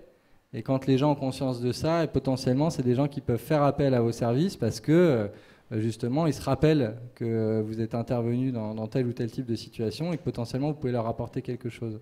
Donc le métier du service, c'est un marketing un petit peu particulier qui tient essentiellement justement à utiliser ce réseau-là et à savoir faire parler de soi. Pour l'agence, ça a été sur le même, c'est-à-dire que j'ai commencé à constituer un portefeuille de clients, et quand j'ai commencé à réaliser ce que le web marketing pouvait représenter en termes de croissance pour les différents clients auprès desquels j'intervenais, j'ai commencé simplement à apprendre sur le tas. Donc pas de formation complémentaire, si ce n'est de m'auto-former, donc en prenant des informations, puisque comme je vous l'ai dit, j'ai un collègue qui est rentré à Dublin au siège chez Google, donc lui m'a commencé à me former, et puis après il y a beaucoup de ressources en ligne, et puis voilà, j'y suis allé de la même manière que sur le conseil, j'avais pas la prétention de tout savoir. Après, ce qui est important, c'est la méthodologie que vous avez dans l'appréhension de la connaissance, et c'est ça qui est important en fait dans la capacité à vous former ici. C'est vous allez avoir plein de compétences techniques, mais ces compétences techniques-là, vous pouvez les faire vivre, et ça peut devenir complètement autre chose parce que vous avez la méthodologie pour apprendre. C'est ça en fait le plus important, c'est votre capacité de travail à comment je peux appréhender un nouveau sujet. Et c'est ça qui est super dans le métier de consultant, c'est qu'on traite plein de sujets différents. Et justement, c'est notre capacité à apprendre et à traiter avec une capacité d'analyse des sujets différents. Donc j'ai appris sur le tas et j'ai bénéficié du travail que j'avais fait auparavant. Donc j'ai commencé avec certaines entreprises. Et après, essentiellement, notre apport de business se fait par un système d'apporteurs d'affaires. On a la chance de ne pas rémunérer parce qu'on a choisi une stratégie d'être vraiment sur une niche de métier. Et donc on a des agences complémentaires qui sont des agences créa, des agences qui font des sites internet, des agences qui font des métiers complémentaires comme le référencement naturel, qui ont reconnu notre capacité d'expertise et qui nous amènent des clients. Voilà. Et c'est comme ça maintenant qu'on développe essentiellement notre marché. Est-ce que je réponds à votre question? J'apporterai un petit complément à ce qu'a dit Simon. Vous avez la possibilité ici à l'IAE de vous pratiquer ce métier de consultant, enfin d'en voir du moins les prémices. Avec l'association IAE Lyon Junior Conseil, dont je vois 3 représentants là-bas, vous avez la possibilité de réaliser des prestations de conseil auprès d'entrepreneurs, auprès d'entreprises, sur des domaines variés. Donc classiquement, ce qu'on a fait pendant ces 3-4 années là, d'existence, on a fait beaucoup d'études de marché. C'est-à-dire que là, on a monté des équipes d'étudiants de niveaux différents, avec un chef de mission en master, dont l'objectif c'était d'aider à la création d'une entreprise, au développement d'une entreprise, en allant sonder un marché et en tirant des conclusions, en analysant, en diagnostiquant les besoins du client et son marché, et lui apporter des réponses solides. Donc ça, vous pouvez le faire dès l'IAE. Après, c'est peut-être pas à la mesure de ce que fait Simon, mais c'est au moins une expérience qui est bonne à prendre. Et je vous invite vraiment à vous renseigner là-dessus si ça vous intéresse de rentrer dans le métier du conseil. Juste un complément pour répondre sur la constitution de commencer à démarrer avec des clients. Juste pour information, la première mission que j'ai faite, où j'ai dû redresser 5 magasins, c'est les magasins dans lesquels je travaillais quand j'avais 16 ans. Donc c'est mon tout premier job en fait, où je travaillais les samedis, dimanches et vacances. Voilà, c'est eux qui ont fait appel à moi après mon parcours d'études. Et donc voilà, donc le réseau se cache parfois là où on ne soupçonne pas. Je reprends. Et le réseau aussi, ça, je pense que il se fait de façon indirecte, mais il se provoque aussi. Il faut aller dans des événements, il faut aller rencontrer des gens, faire des conférences. Et je pense notamment à un événement de la Junior Entreprise qui se déroulera début février, le 2 ou le 3 février. Donc la soirée réseau et gastronomie, dans laquelle vous pourrez rencontrer un panel de professionnels qui est varié, et vous pourrez vous rencontrer d'autres étudiants, d'autres masters. Donc là, c'est vraiment le lieu, l'endroit pour se constituer un réseau dès les bancs de l'université. Oui. Bonjour. Question un peu plus générale. Durant vos cursus universitaires, quelles compétences, expériences ou activités vous avez pu mettre en avant pour vous distinguer des autres et pour accéder aux études que vous avez souhaité faire? Je vais prendre la parole. Justement, là, on parlait des activités extra-professionnelles et extra-universitaires. Alors, je ne sais pas comment ça se passe dans le détail dans toutes les écoles de commerce ou ce genre de choses. Mais l'avantage à l'Université Lyon 3, c'est que voilà, il y a l'incubateur, il y a la junior entreprise, il y a toutes les associations étudiantes qui permettent justement à tous les étudiants de pouvoir s'inscrire dans un projet associatif. Et ça permet vraiment aujourd'hui de démontrer une proactivité vraiment de l'étudiant, quoi. Parce qu'aujourd'hui, les entreprises demandent de l'expérience professionnelle. Donc ça se fait soit par le biais d'alternance, soit par le biais de stage. Mais quand il y a une ligne en plus dans le CV où c'est marqué sur mon temps libre, je suis allé en plus faire ci, je suis allé faire ça, j'ai fait ci, j'ai fait ça, c'est pour telle raison et telle raison, même si ce n'est pas du tout dans le domaine d'activité auquel on travaille, on apprend toujours des choses. Personnellement, dans le cadre de la licence professionnelle, on avait un projet tutoré. Le but, c'était de changer l'image du banquier et de promouvoir l'IAE. Par un coup de chance, on s'est mis à travailler avec la Fondation de la Deuxième Chance. La Fondation de la Deuxième Chance, c'est la fondation en fait, de Vincent Bolloré, pour ceux qui connaissent. Et grâce à ça, petit à petit, on a travaillé pour eux. On a fait de la vidéo. Donc des banquiers qui font de la vidéo, voilà, c'est pas du tout notre domaine de prédilection. Mais on a eu un bon rendu. Après, bien entendu, il faut travailler, c'est du travail en plus. Mais bon, qu'est-ce que c'est que de travailler 2 heures en plus le soir chez soi quand c'est un projet qu'on aime, hein. Bien sûr, si c'est quelque chose qu'on n'aime pas, de toute manière, on fera du mauvais boulot à chaque fois. Mais quand c'est quelque chose qu'on affectionne, c'est un peu son bébé, on le monte. Et puis au final, on a présenté notre travail devant Vincent Bolloré lui-même au siège de sa tour. Il nous a dit qu'il avait adoré. On a parlé avec lui pendant 1 heure. Enfin voilà, c'est quelque chose qui... Il y a aussi, on reçoit aussi on a des récompenses comme celle-ci qui sont agréables. Et puis ça permet aussi de se dire je vais continuer, je vais travailler dans d'autres domaines et je vais essayer de voir un petit peu ce qui se passe ailleurs. Parce que, par exemple, la Fondation de la Deuxième Chance, elle est à l'œuvre pour des personnes qui ont vécu une rupture sociale. Elle les remet un petit peu dans le bain, soit par de la micro-entreprise, soit par des formations de courte durée.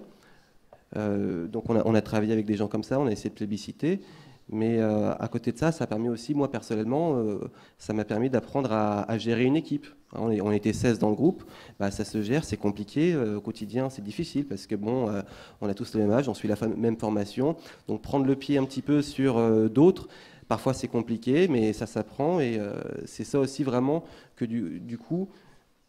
que je peux retirer comme expérience et rajouter aujourd'hui dans mes compétences, dans mon activité du quotidien.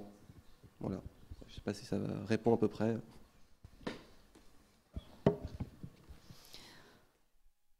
Alors, une autre question.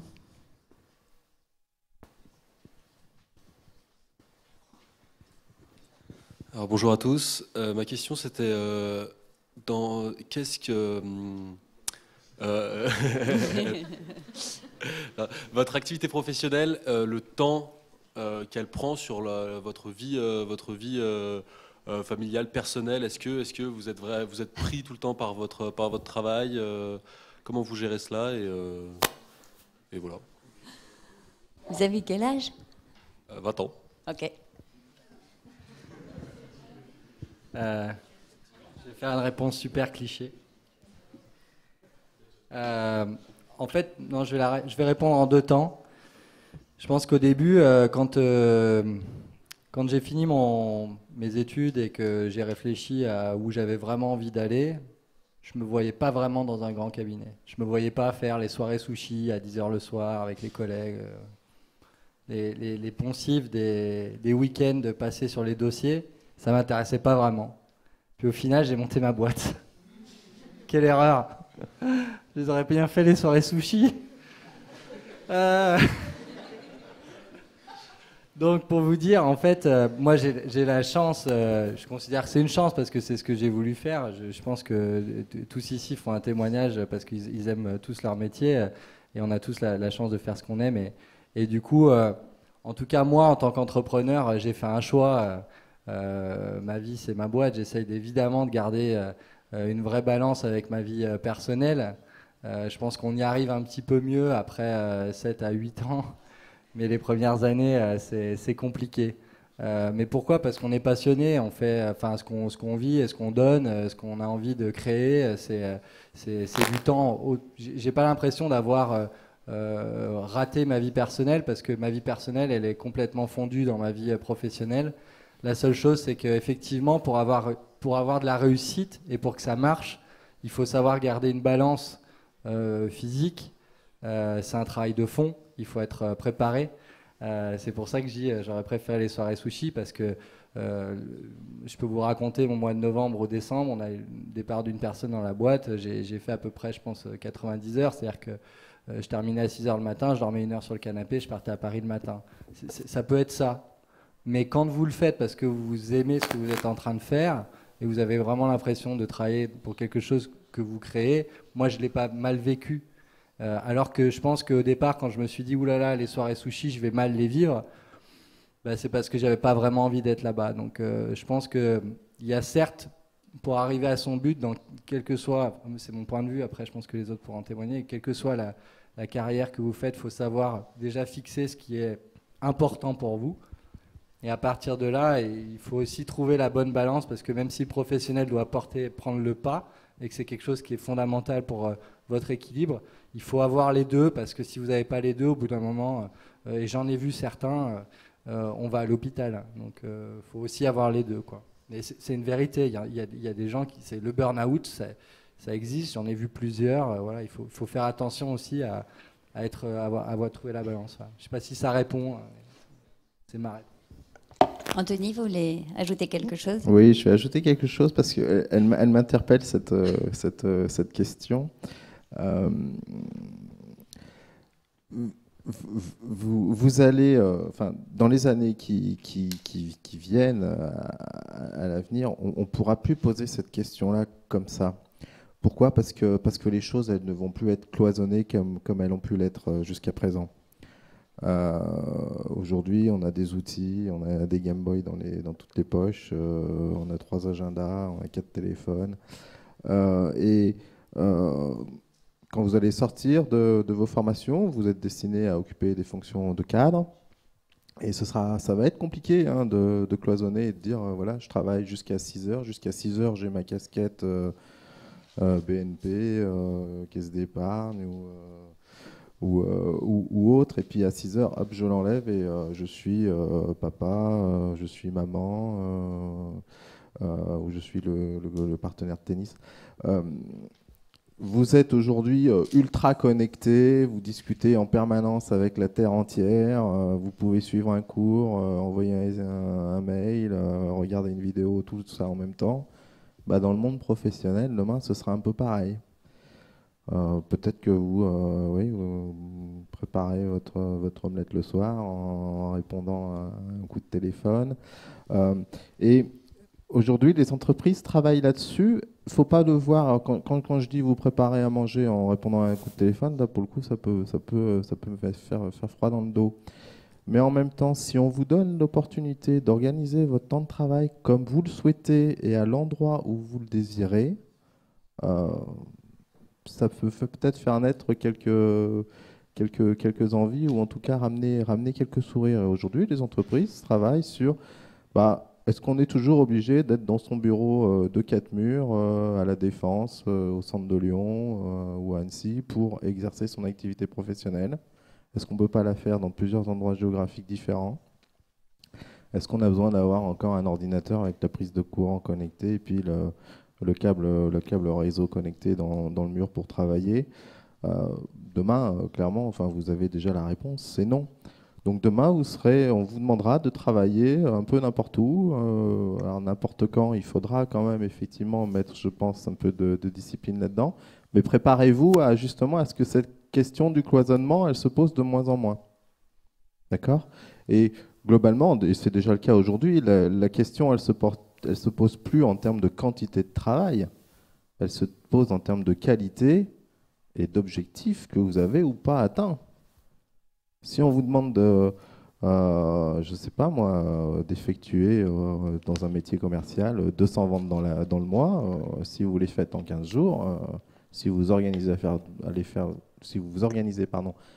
dans 15 jours, ça veut dire que les 15 jours d'après, ils sont du coup beaucoup plus disponibles.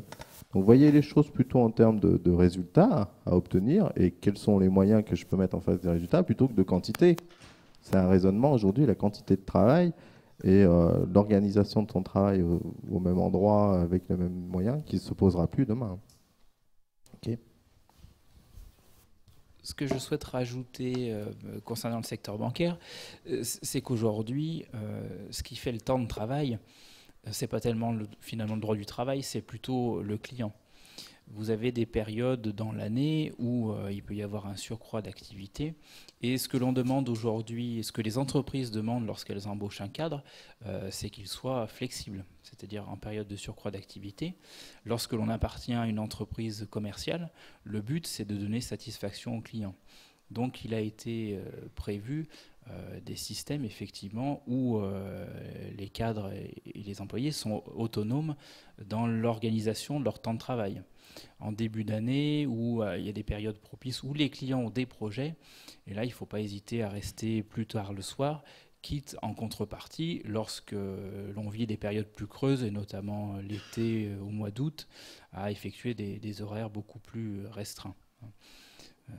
Comme le dit l'adage, le travail c'est la santé, le tout c'est d'y trouver un équilibre et effectivement de répondre aux exigences de l'employeur, mais également effectivement le but premier c'est de servir le client.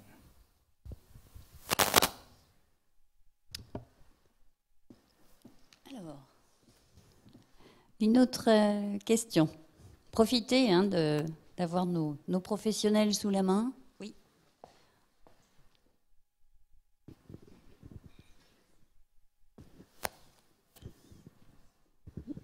Oui, bonjour.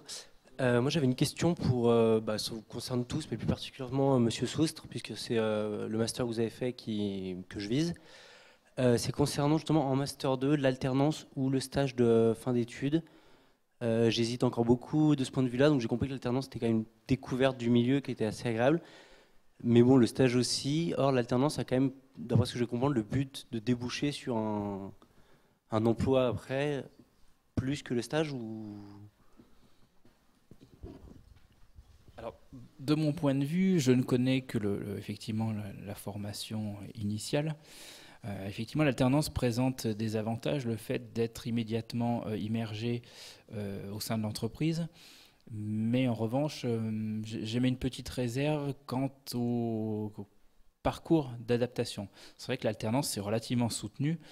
Vous êtes 3 semaines en entreprise, 2 semaines en cours ou inversement. Et c'est pas forcément évident de prendre des responsabilités, de s'affirmer dans l'entreprise quand vous y êtes comme ça par intermittence sur des périodes très courtes.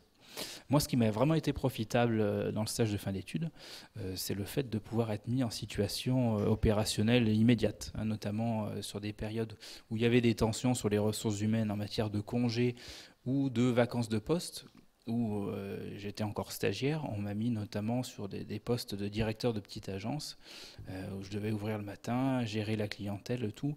Et c'est là que c'est vraiment formateur. C'est quand vous êtes mis en situation avec des responsabilités, pas seulement en observation.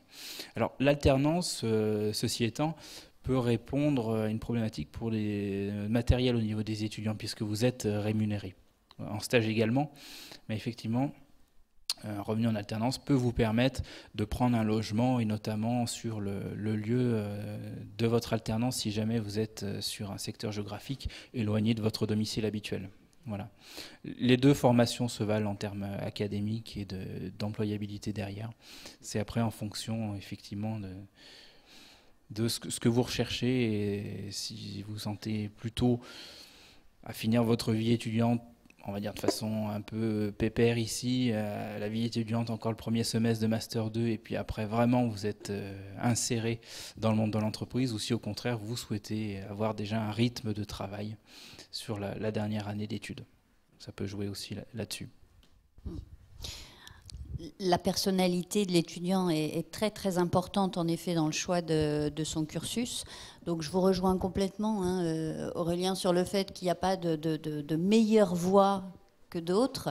Simplement, il faut que vous choisissiez la voie adaptée à votre personnalité, adaptée à votre capacité d'adaptation aussi, puisque c'est vrai, et là je parle sous couvert de notre RRH et de Pierre-Olivier, mais on va vous demander, quand vous serez en alternance, on va vous demander d'être à la fois un bon étudiant, parce que nos universitaires attendront de vous que vous soyez très bon d'un point de vue académique, et d'un point de vue professionnel, on va vous demander qu'en même temps, vous soyez bien opérationnel, impliqué, je dirais presque le gros mot productif, tout de suite, alors que vous êtes toujours étudiant. Donc on est vraiment dans des logiques différentes. Et c'est vrai qu'en effet, sur les stages de fin de mission, pour le coup, on peut vous confier des missions qui sont plus globales. Vous êtes là à 100% dans l'entreprise. Lorsque vous êtes alternant, il faut avoir cette capacité à s'adapter, à tourner, à changer de casquette, à rester connecté avec le monde professionnel quand on est à la fac, à continuer à travailler ses dossiers, ses cas quand on est en entreprise. Voilà, vous devez vous-même savoir si vous êtes fait ou pas pour vous adapter à ces deux. Voilà. Est-ce qu'on peut parler de schizophrénie? Peut-être pas, on ne va pas aller si loin, mais c'est quand même un investissement très lourd. Après, si je peux juste rajouter, pour l'alternance, il y a un avantage quand même par rapport, je trouve, au cursus initial, c'est que vous avez la possibilité de mettre en application ce que vous apprenez en cours tout de suite. Donc c'est vrai que c'est quand même agréable, parce que du coup, moi, j'aimais plus tellement les études aussi, hein, donc c'est pour ça que ça dépend vraiment de la personnalité. Et l'alternance m'a redonné goût en fait aux études, parce que du coup, je voyais vraiment l'intérêt immédiat de ce que j'apprenais, même si c'est sur des choses où on ne voit pas tout de suite le rapport. Il suffit d'avoir un bon intervenant devant soi ou un bon professionnel qui alimente le cours d'expérience personnelle. Et ça permet vraiment tout de suite de se dire, ah bah tiens, ça je vais l'utiliser, tiens, dans 15 jours, hop, je vais l'utiliser, on l'essaye quand on arrive au boulot, on est content, on n'est pas content, on revient, c'est un partage d'expérience. Voilà, c'est plus un partage d'expérience et un apprentissage. Après, on est étudiant, je suis d'accord, mais on est quand même surtout salarié, parce qu'il n'y a plus les congés, il n'y a plus tout ça, quoi. Mais c'est vraiment un choix personnel. Il y a le site Quelle Formation qui est très bien fait, hein, qui permet vraiment de choisir un petit peu si on va plutôt vers l'initial, plutôt vers l'alternance. Après, je pense que tous les secteurs d'activité sont à regarder différemment selon si on choisit l'alternance ou pas. Il y a certains secteurs d'activité, je pense qu'il vaut mieux privilégier quand même les études dans l'initial que l'alternance. Voilà. Juste pour rebondir sur ce que vous dites, les formations qu'on propose en alternance, elles sont construites à la demande des entreprises. Donc, elles répondent aux besoins des entreprises. Donc, c'est vrai que vous n'aurez pas des formations en apprentissage dans tous les domaines parce que, voilà, il y a aussi l'alternance qui fait que ça se cale ou pas à l'activité, au secteur d'activité, aux besoins des clients. Voilà.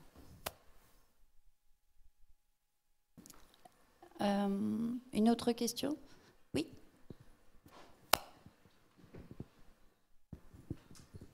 Alors moi je me demandais comment est-ce que vous aviez fait pour trouver vos stages au cours de vos cursus.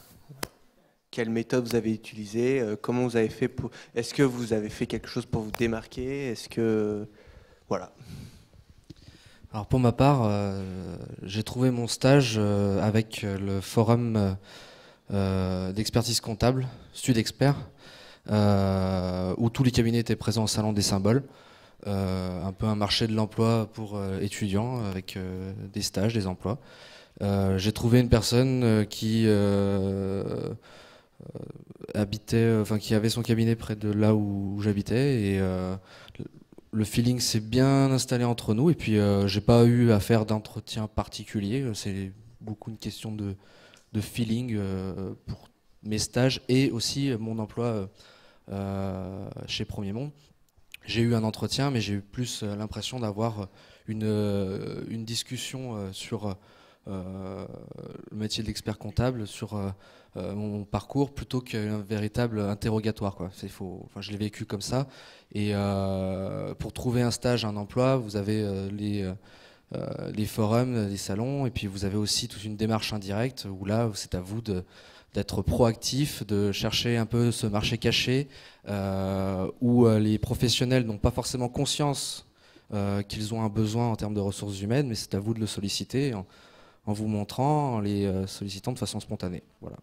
Ça se fait beaucoup comme ça, c'est comme ça que j'ai sollicité Premier Monde. Ils n'avaient pas forcément un poste à pourvoir, et puis en fait, en discutant, en voyant qu'on était fait presque l'un pour l'autre. Voilà.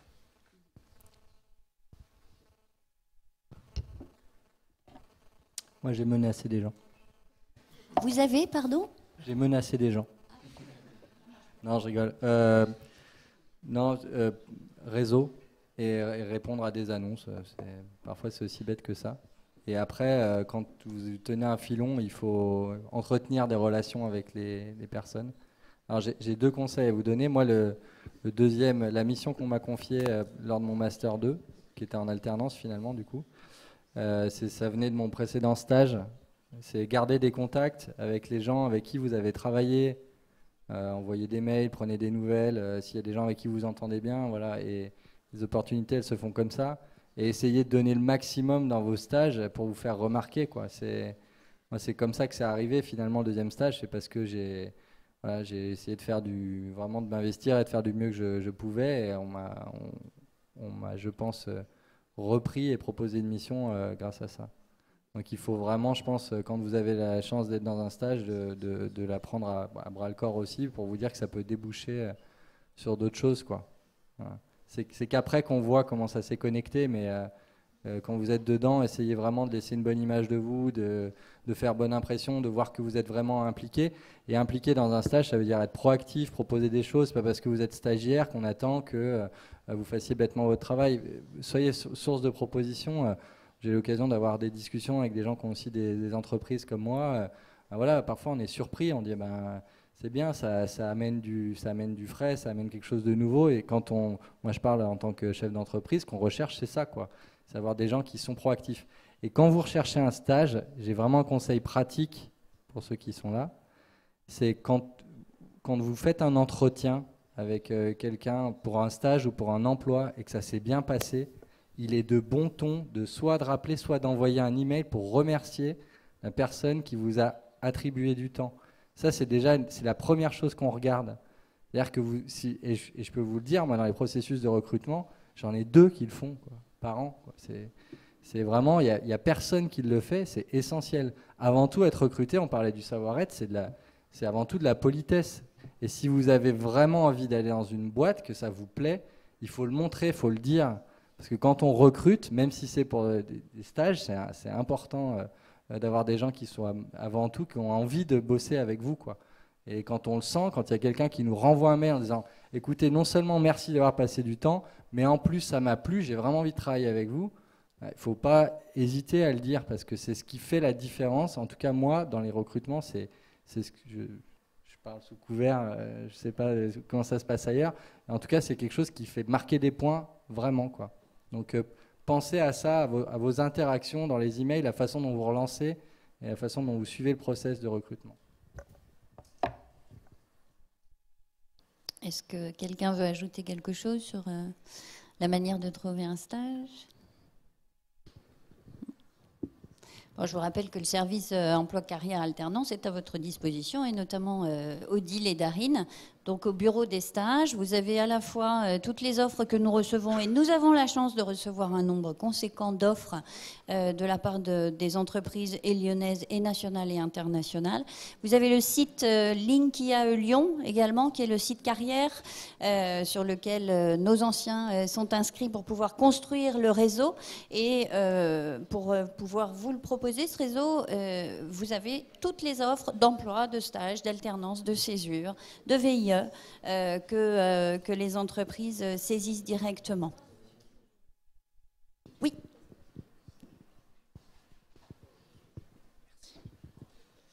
Alors à propos des stages toujours, j'aurais une question pour Monsieur Ray, une question un petit peu taquine, il comprendra.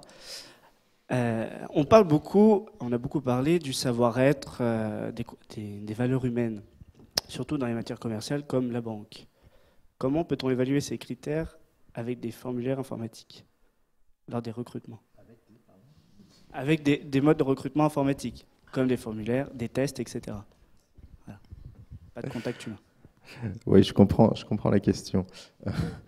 Bah non, on n'évalue pas des critères de personnalité sur des tests informatiques. Au mieux, on peut évaluer quelques compétences techniques et encore.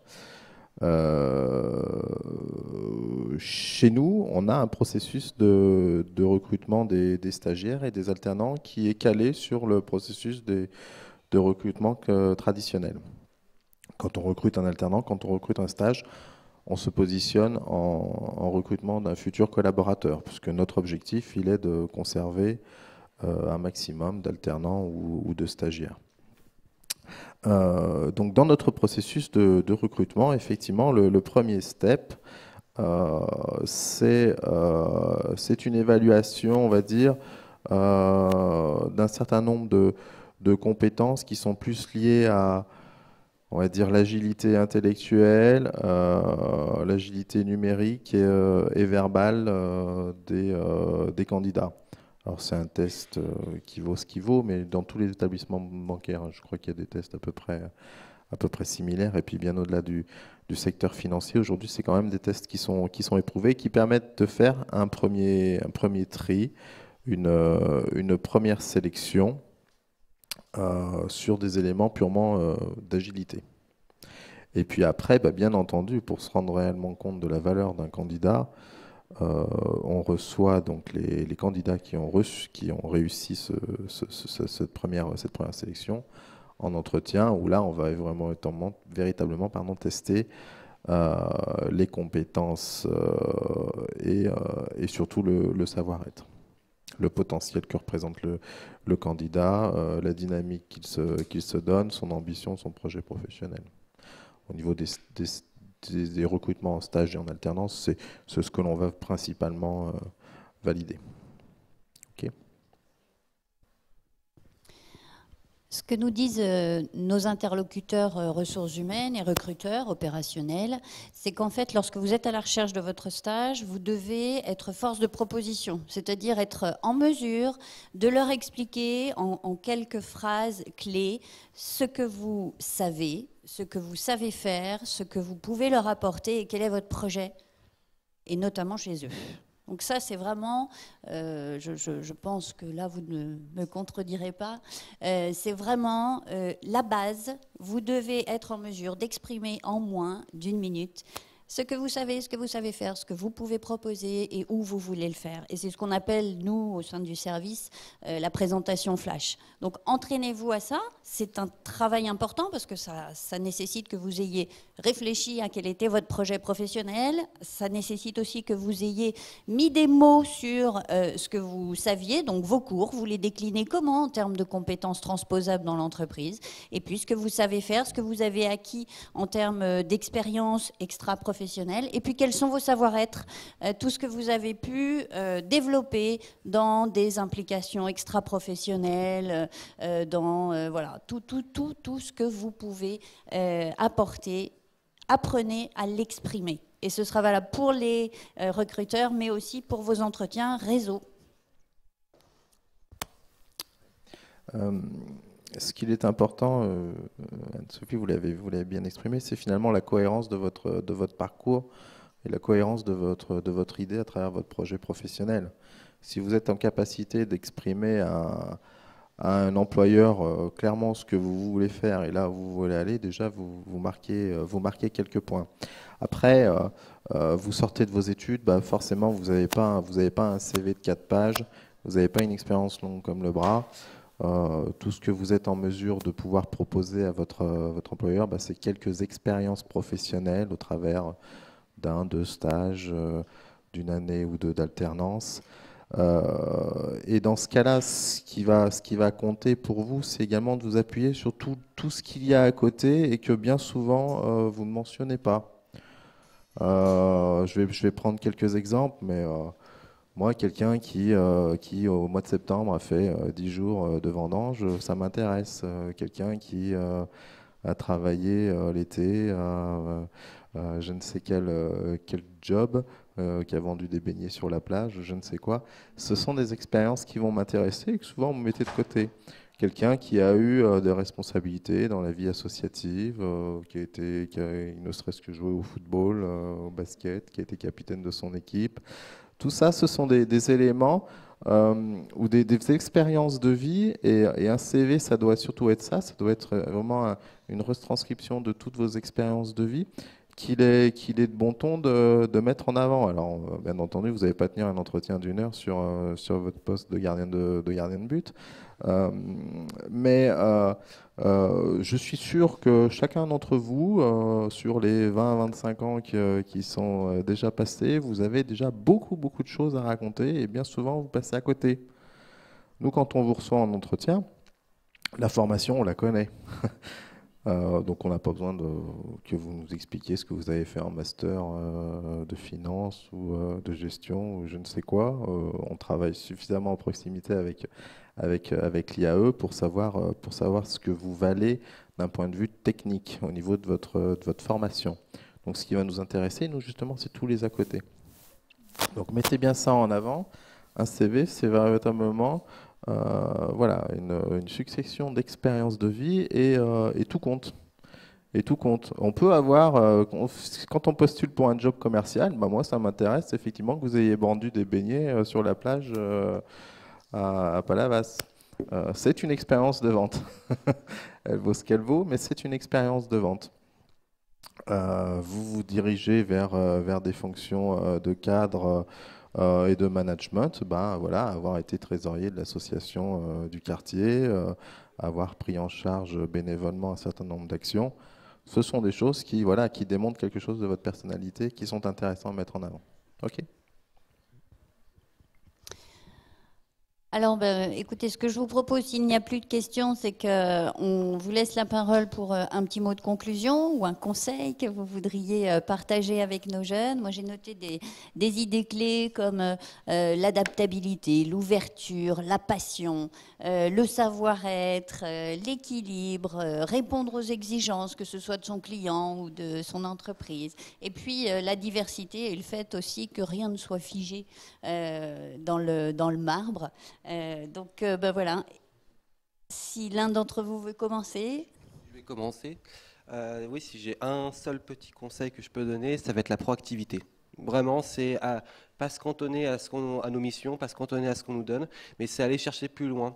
Alors je ne dis pas non plus d'oublier ce qu'on doit faire, notre mission principale, mais c'est une fois qu'on a réussi notre mission principale, d'aller regarder un petit peu ce qui se passe à côté, que ce soit dans les autres postes, parce qu'en général aujourd'hui, quand on rentre dans un poste de travail, moi je sais que toute ma carrière, je ne vais pas rester conseiller clientèle, je vais bouger, je vais aller ailleurs. Et pour aller voir ailleurs, il faut que je commence à regarder un petit peu ce qui se passe aussi ailleurs.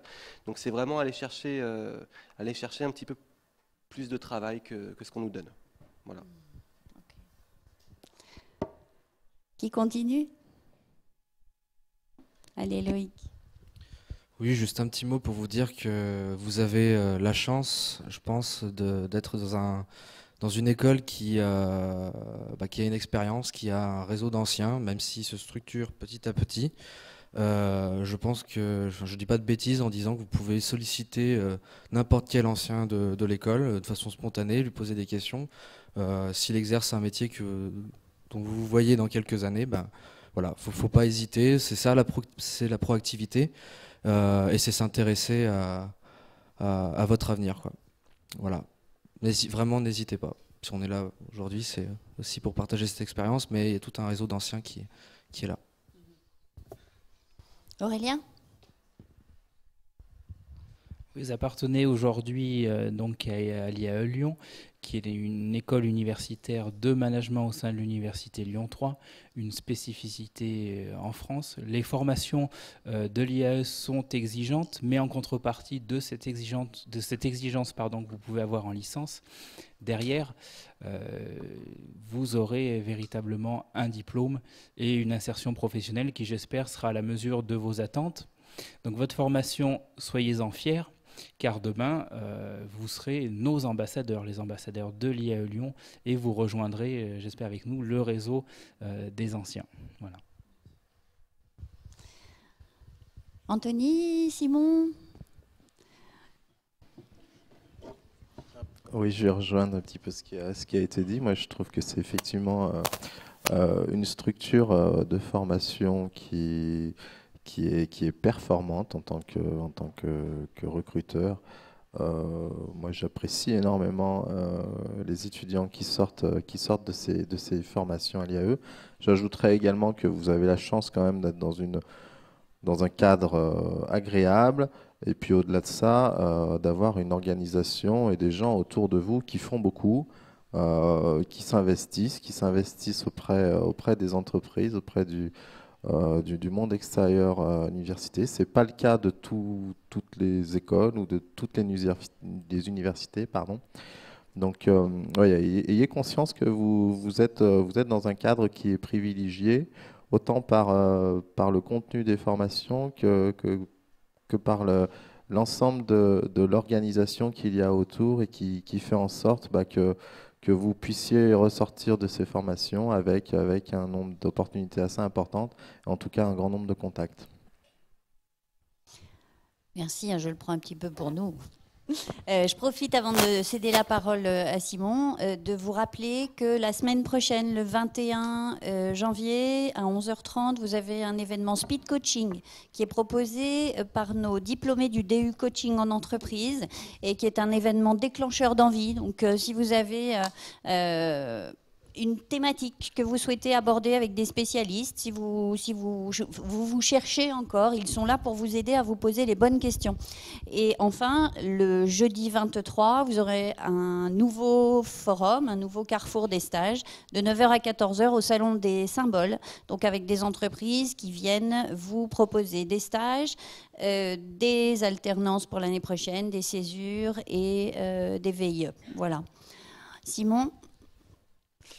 Je vais essayer de faire court parce que je pense que tout le monde a envie de partir maintenant. J'ai 3 conseils à vous donner. Le premier, il est très simple, c'est faites ce que vous avez envie de faire. C'est-à-dire que si au bout d'un moment vous vous rendez compte que le métier que vous faites ou la branche que vous avez choisie, ça vous gonfle passablement, passez à autre chose. La vie professionnelle, c'est quelque chose qui est assez mouvant. Donc vous ne laissez pas embarquer dans 40 ans de carrière dans quelque chose qui va pas vous plaire. Donc je pense que pour être bon et pour s'investir, il faut être passionné. Donc essayez d'être passionné par votre métier. Il y a plein de métiers qui sont enseignés ici qui sont passionnants. Donc c'est la première chose que j'aurais à dire.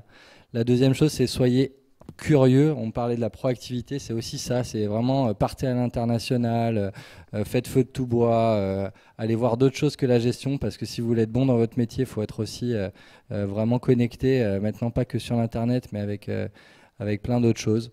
Et le troisième conseil que j'aurais à donner, c'est aussi soyez conscient que le réseau, c'est ce qui se passe ici, c'est ce qui se passe dans votre quotidien, c'est pas simplement à la fac, c'est pas simplement dans un cadre professionnel. C'est des gens qui peuvent vous aider à avoir le poste que vous souhaitez, à réaliser les projets que vous voulez mettre en œuvre. Donc soyez conscient que il faut savoir cultiver des relations saines avec des gens avec qui vous avez envie de travailler. Voilà. Merci pour ce mot de conclusion.